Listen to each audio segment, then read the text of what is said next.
Chapter 20. Premonitions. Marcus struggled to open his sedated eyes. His ears were ringing, and for a moment he could only see his brother's mouth moving. "What?" Marcus murmured. "I said you're one tough mother." Anthony smiled. "Where am I?" "The university hospital. You've been in an induced coma, but you're healing. That's all that matters." "What?" Marcus couldn't make sense of Anthony's explanation. "What do you remember?" "An explosion on a spaceship and voices arguing." Anthony roared with laughter. "They found you in a utility closet in the basement of Kingsbury Hall. You probably thought it was a spaceship because of all the power breakers." "What?" Marcus asked again. "You were shot in the back. Multiple times. You're lucky to be alive. It broke a bunch of vertebrae and most of your ribs. But it didn't puncture any organs. They're pretty sure you'll be able to walk again." Marcus's face itched something fierce, but his hands were wrapped tighter than a mummy. "Why are my hands covered?" "Most of your body was burned during the attack, so you can't scratch anything yet. There's fish skin under all those bandages." "Why don't I remember any of this?" "You suffered severe trauma. The court was attacked. They were after you. 2 of the jurors managed to drag you to safety." "Who?" "Velia and Virgil," Anthony answered. "No, I mean, who attacked the court?" "The PDF is investigating, but none of the attackers could be identified by their bodies. They were well-trained. Special forces, mercenary types. My money is on you-know-who." "Diana?" "She has motive. Now if we could prove intent." Marcus was speechless. "You need to rest." Anthony leaned in to kiss Marcus's bandaged forehead. "I'm thankful you're alive, and you're reacting so well to the nanobots and oxygen chamber therapy. You've got a long recovery ahead, but I'm here, every step of the way." The intravenous narcotics distorted Marcus's dreams. In place of the normal Apophis horrors were flashbacks of his attack.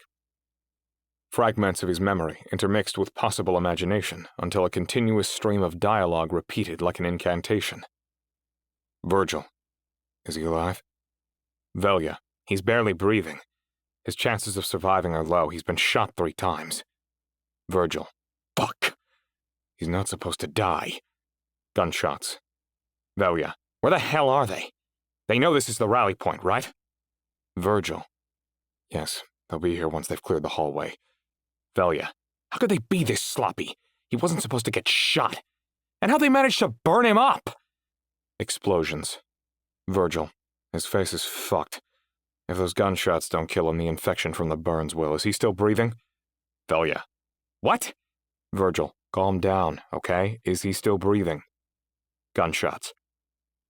"Velia. Yes, but capture isn't an option anymore." "Virgil. No?" "Velia. No!" "Virgil. What about containment?" "Velia. No! He's going to die." "Virgil. Fine. Kill him then." "Velia. You sure?" "Virgil. Yes, just suffocate him." "Velia. Fine." The dream ended the same way, with the door bursting open. But Marcus couldn't see who it was. According to Anthony, the hero of the moment was an MP named Tony, who killed all the masked assailants before following the blood smear from Marcus's gushing back wounds to the utility closet. EMTs barely revived him, and he'd suffered multiple heart attacks before they induced a coma to give him a fighting chance. Recovery came slowly. It was ironic, Marcus thought while lying in bed. All this effort to keep him alive, just so he could return to the trial on the possibility of the death penalty. Velia and Virgil were hailed as heroes. But Marcus couldn't shake his vision of them conspiring to kill him. After 3 months of intensive physical therapy, Marcus could walk again, but only in a hunched posture. It wasn't until the eve of his trial's resumption that he dared look in a mirror. His fears proved valid. His disfigured face and half-hidden left eye made him unrecognizable. Armed with callous signs, protesters swarmed Kingsbury Hall. One said it was unfortunate the attack, which killed dozens of people, hadn't saved society the trouble of a trial. Many others mocked Marcus as the hunchback of Nostradamus Raw.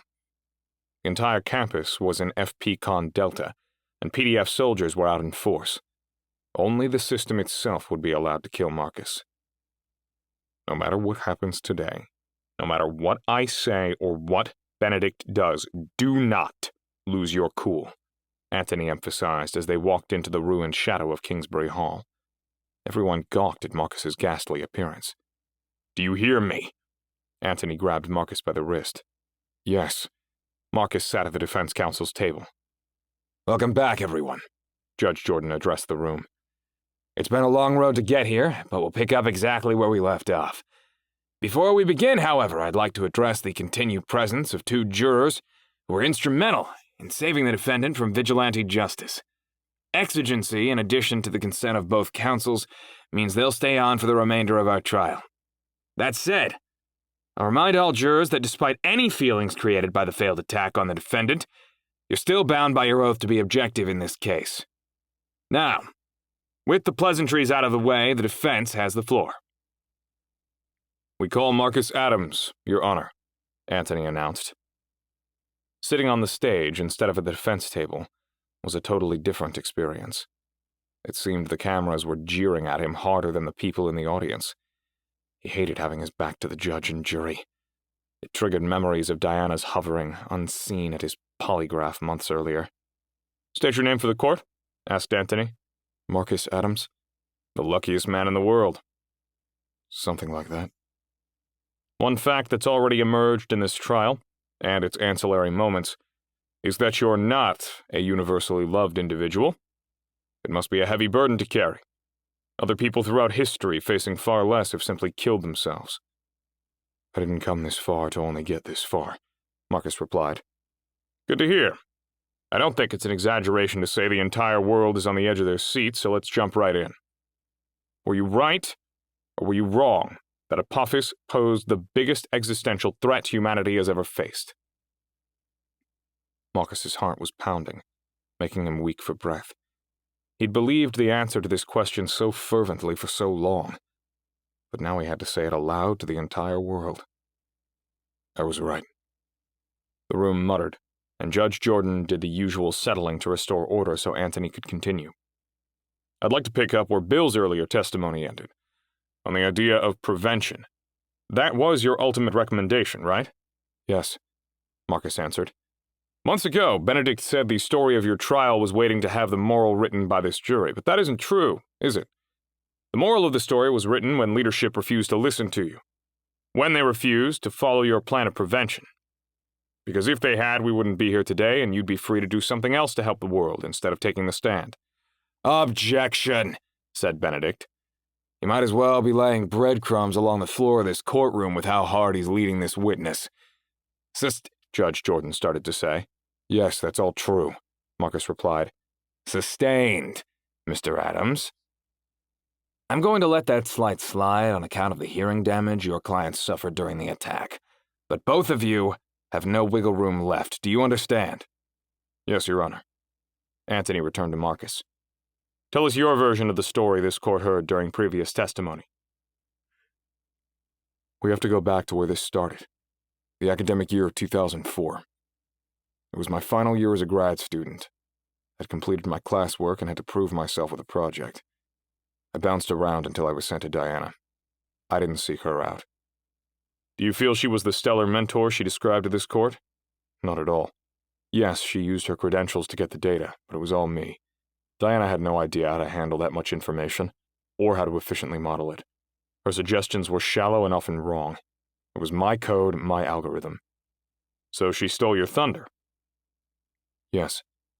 It's sad because before I started graduate school, our father told me to watch my back, since some academics were fine stealing other people's work to advance their own careers. I was more than naive. Diana knew it. She played me. Then why did you eventually join her at the PDF? I had a gut feeling it was the right thing to do. I hated the idea of working for her, but it was my best shot to stop Apophis. Briefly, tell us what it was like at the PDF. It was the greatest time of my life. Why? Anthony interrupted. For the same reason Diana said, we were saving the world. People don't appreciate how close we thought the 2013 strike was going to be. Apophis was literally upon us. But it didn't hit? Right. Whenever you're dealing with data, it's a sample. A small piece you can use to predict the future. There's no guarantee you'll be right, so you weigh the consequences of outcomes against their probability, which were high for 2013 and 2029. But it hit in 2036, said Anthony. Yes, because Apophis came so close in 2029 that it passed through our keyhole, which is something I said could happen. Why didn't the PDF alert the world about 2036 then? Their newer models assumed Apophis didn't pass through Earth's keyhole. As time went on and your predictions didn't materialize, you found yourself surrounded by people who didn't just ignore you, they openly ridiculed you, making it impossible to do your job. There were exceptions, like Bill and Dr. Ed. I'm glad you mentioned the late doctor, because I have this handwritten letter I'd like to enter into evidence, Your Honor. Has this been authenticated? Judge Jordan inquired. Yes, both counsel said simultaneously. All right, you may continue, Mr. Adams. This letter is from Dr. Ed to you, Marcus. In it, he praises your character, your commitment, and your intellect. I had a great relationship with Dr. Ed. He was a father figure. We had a lot in common. We'd both wrestled in high school, and he loved card tricks like me. He was an honest intellectual. Diana resented our relationship for being an old boys' club. When is this letter dated? Anthony asked. Sometime in 2034. January 2034, to be precise, Anthony answered. A few short years before all hell broke loose. At the depths of your social ostracism and public exile. Yes. While we're on the topic of Dr. Ed, explain how Nostra competed with his Sentinel mission. When Apophis didn't hit in 2013, its threat level was downgraded again. Sentinel was next on deck. I knew he was doing important work because we discovered Apophis on a fluke. It just suddenly showed up in the sky. Dr. Ed's project would scan the heavens for all the other asteroids we hadn't seen yet, like the secondary cluster Apophis was towing. By 2014, his project was the PDF's top priority? Yes. Everyone knew the 2019 flyby of Apophis wasn't going to hit, so our next big milestone was intercepting the asteroid with Nostra in 2022 to confirm if the 2029 flyby was a serious threat like I predicted. We had time for Sentinel to take priority. So you supported Dr. Ed's vision for Sentinel, even though it meant deprioritization of yours. Yes. That doesn't sound very egotistical to me. Anthony was patronizing again. What happened between 2013 and 2020, when the chicken incident Hannah described took place? Everyone turned against me. The abuse at work hit critical levels, but Diana never intervened. So she never sent Hannah, the team's personnel support member, to step up on your behalf? Never. Diana knew how I felt about her because I'd seen the real person underneath that fake smile. She had it out for me and let everyone else do her dirty work of tearing me down. Why do you believe she targeted you? Because I'd call her on her bullshit, and I wouldn't back down when I was right. Almost everything I assumed proved to be true. I knew it in my bones. I wasn't going to let her silence me. The room resounded with snickering. She's calculated, Marcus continued. Diana used the team to push my buttons, then forced me out when I finally snapped. But the esteemed general said you went AWOL. Is that your understanding of what happened? She used Hannah's report to make me resign. Did you ever read Hannah's report? Not until this trial, no. At the time, Diana used it as a prop. She said it contained enough evidence to dishonorably discharge me. But instead, she'd prepared a letter in my name saying I was resigning from the PDF. I read it and signed it, and I left. She knew you were leaving? Without a doubt, it was her idea. Your Honor, we want to enter the plethora of communication evidence showing General Cost pushing the narrative that Marcus went AWOL, even though for 2 decades the PDF didn't arrest him for desertion. The communication also shows how she pushed for an Article 85 charge in this trial, which was eventually tossed. Noted, said Judge Jordan. But that wasn't the end of your saga, was it? No. A few days later, she was on the news saying I deserted. She said the same thing hundreds of times since 2020, and claimed the PDF had an ongoing investigation. Nothing ever came of it. I learned to live with possible prosecution hanging over me. Tell us about your alleged 2022 hack of Nostra. I knew the mission control VPN access points and guessed Diana's credentials to gain entry. How'd you guess them? Anthony asked. It was a simple sequence of numbers. Is Diana always that sloppy with security? No, Marcus said. It was a trap she knew I couldn't resist. What did you see when you logged in? The video feed from the probe as it approached the asteroid, along with all the relevant mission control metrics. It was all shown in a master dashboard built for Diana. What did that moment feel like? Anthony pushed the palms of his hands together, reverentially resting them against his lips, like he was offering a prayer. It was a spiritual experience. I was staring face to face with this amazing chunk of rock zipping through the cosmos at 65,000 miles per hour. It was like the asteroid was calling out to me through space. Did anyone else other than you and those in the talk with General Koss have visibility of the mission dashboard? No. How can you be certain? Anthony challenged.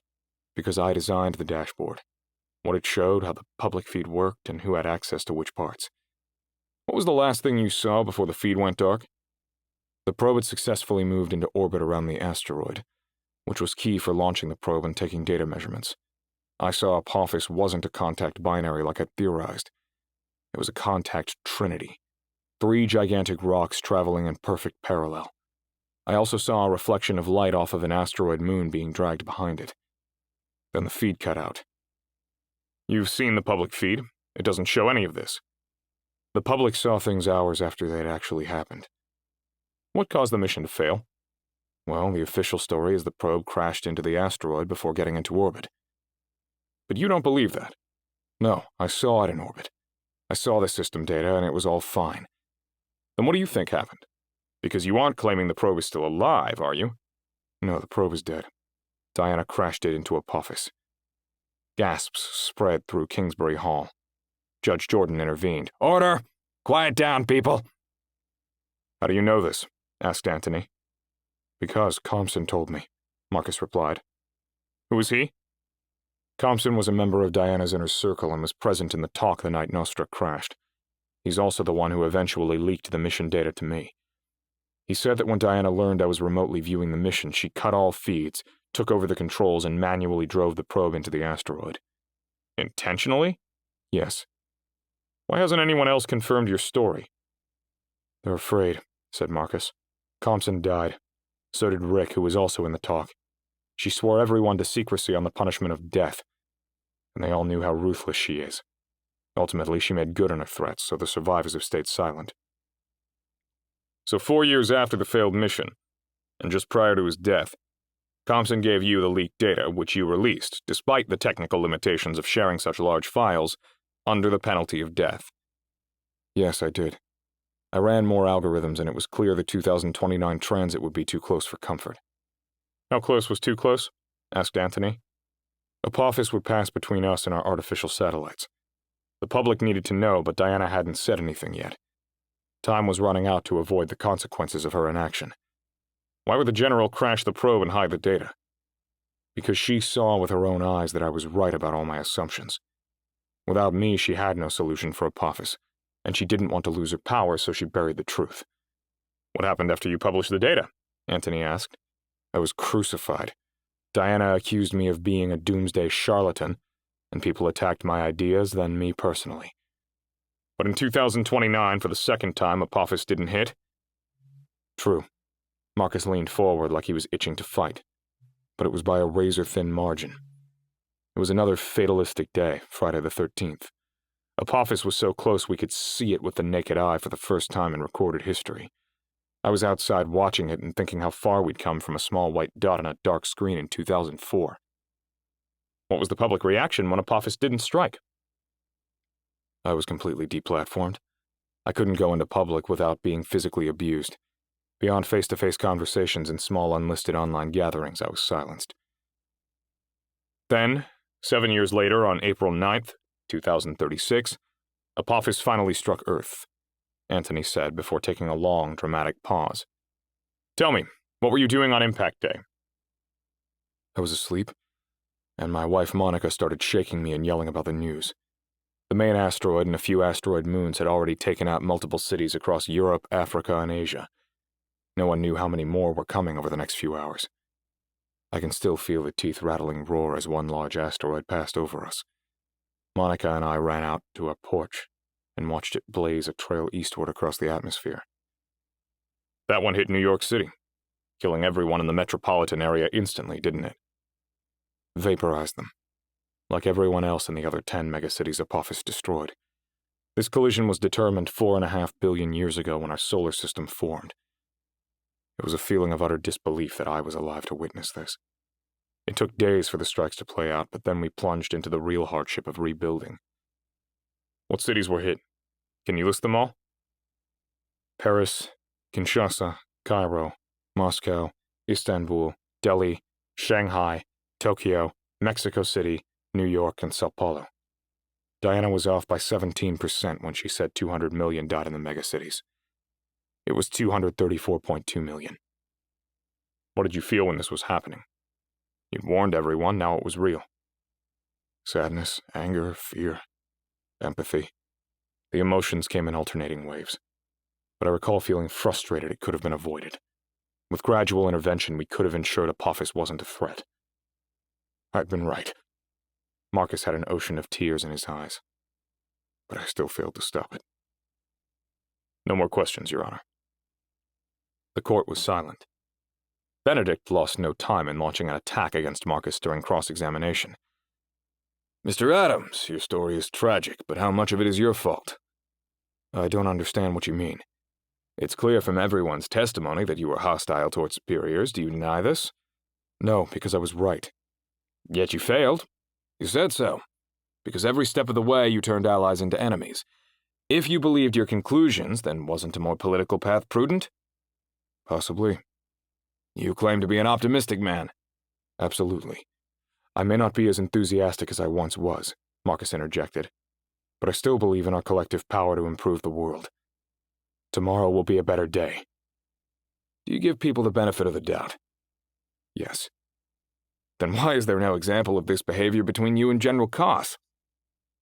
From what I can tell, it was a purely antagonistic relationship where you repeatedly screamed about the sky falling while berating her for not believing you despite your many false prophecies.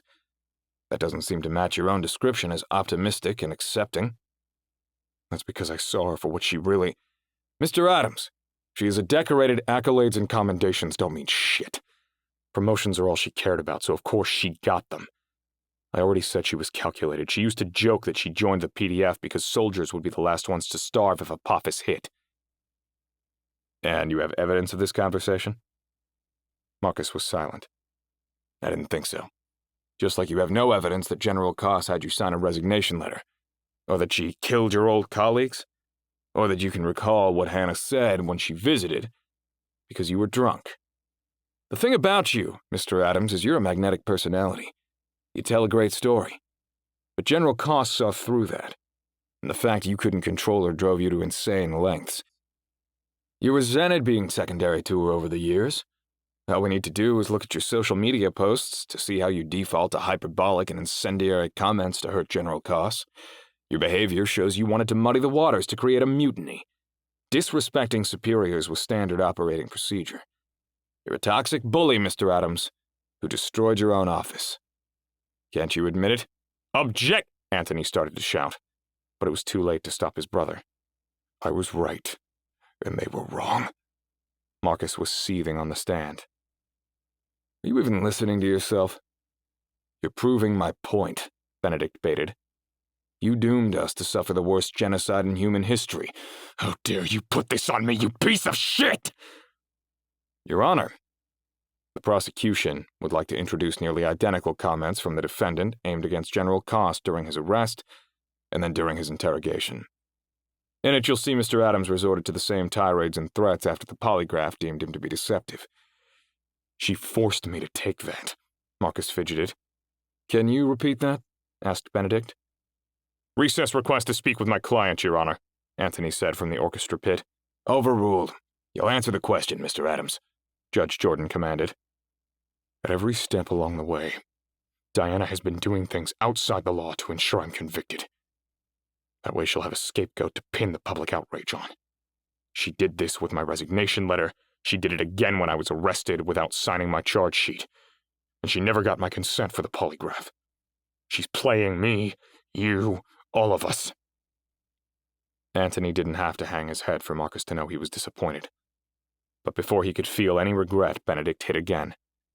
Your Honor, we'd like to enter the signed charge sheet for Mr. Adams' arrest, along with his video consent to be polygraphed into evidence. I never filmed a consent video, replied Marcus. Benedict played a short clip on screens throughout the theater, showing Marcus in the interrogation room, telling the camera he was willing to take a polygraph to clear his name. His ears were ringing, and the hair on his body was standing on end. She'd already faked whatever evidence was necessary to prove the case against him. What do you make of that, Mr. Adams? There was a long pause. Mr. Adams! Benedict shouted. The video is irrefutable proof that what you just said was a lie. Marcus slouched. It's a deep fake. Generated with AI using footage from my polygraph. Give me a computer in a few hours and I can make a video of Diana proclaiming my innocence. So, your answer to official PDF evidence, which resulted from a transparent chain of custody involving dozens of individuals, is that a grand conspiracy is being played out against you. Everything you've claimed has been proven categorically false time and time again. The only people vouching for your character at this point have questionably close relationships with you, and none has the spotless credibility of General Koss. You're the trickster in this, Mr. Adams, not everyone else. You said you love card tricks. What are they if not an act of deception? A skill for which you are an undisputed master. You're also a heretic, Marcus. Talking about Mayan calendars, Friday the 13th, and Nostradamus doomsdays, despite a scientific consensus to the contrary? How can you sit before this court and public, playing the victim? Billions died because of you. I knew I was right and they didn't listen. You're blindly overconfident, Benedict said. You have no idea the burden I've carried. I spent every moment, literally every single moment I was awake trying to prevent Apophis. I bankrupted myself warning the world because I knew the voice in my mind and my gut feelings were correct. Apophis was a clear and present danger. A voice? Like a demon? No, a daemon, not a demon. Like the voice Socrates said inspired his greatest ideas and actions. That voice has been my companion every moment of every day. And at night I was haunted by lucid visions of the carnage to come. I thought they'd go away after Apophis hit, but they never stopped. You don't get to pretend as if you know what that's like. Or the emotional drain these dreams. Benedict cut him off. Your Honor, we move for another Article 32 investigation to obtain the defendant's dream data from any of his various biometric devices. It's our belief this data goes directly to the defendant's motive under the prosecuting articles of this case. Objection! Anthony was dismayed. Separate charges mean a separate trial. The prosecution is willing to dismiss the current charges and bring them again after his dream data is analyzed, replied Benedict. The trial can start over if the defense wishes. Isn't that double jeopardy? Marcus asked. This is a military court. You don't have that protection, Judge Jordan explained before turning to the defense counsel. Mr. Adams, what would you like to do? Anthony recognized their defeat. We consent to the Article 32. We'll pause here, said Judge Jordan. We'll set a date to resume as the investigation unfolds. Bailiff, escort the defendant back to his cell.